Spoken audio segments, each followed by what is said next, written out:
Excellency, this Sunday you will be starting officially your new duties as the Archbishop of Kigali. What does this ceremony mean to your spiritual calling and to the Catholic community in the country in general? Thank you very much. This is a very historical event for myself in my personal history, for the history of the Church and of the country.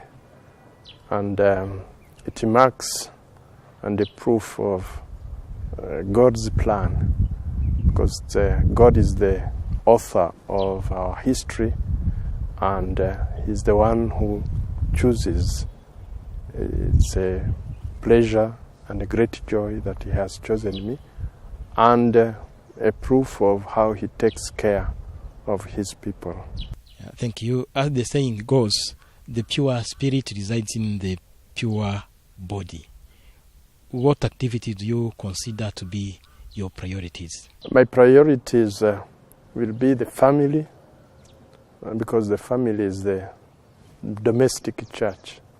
That's where evangelization begins, where a person comes to know who is God, to entrust himself or herself to God.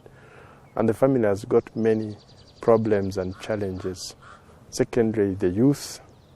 Third is to work on, continue on the unity and the reconciliation, so that we can have our values, Christian values, which are also rooted in human values and Rwandan values, against so many anti-values that are destroying our society. Credibility, honesty, they are pillars that construct the church and the country. During your journey, which events or moments you think lived with you, meaning you can hardly forget? The first one is when I was ordained a priest, because I had achieved and realized the call I had in me, and I thanked the Lord. And fortunately also I was ordained by Pope John Paul II. And when he was canonized and became saint, that was an important event for me, because usually saints, we hear them as people of the past. Now, to have known a saint and specifically who ordained me and visited our land, it is a very great moment in my life. Thirdly, that's when I was appointed a bishop of Chibungo and of recent Archbishop of Kigali. On the other side, there is also the negative moments I had.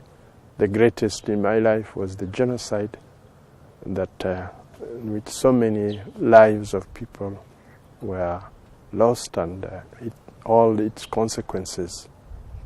But also I thank the Lord for that when the genocide was stopped and people who were in exile came back home. It's also another event that I thank the Lord for, and together we can build our country.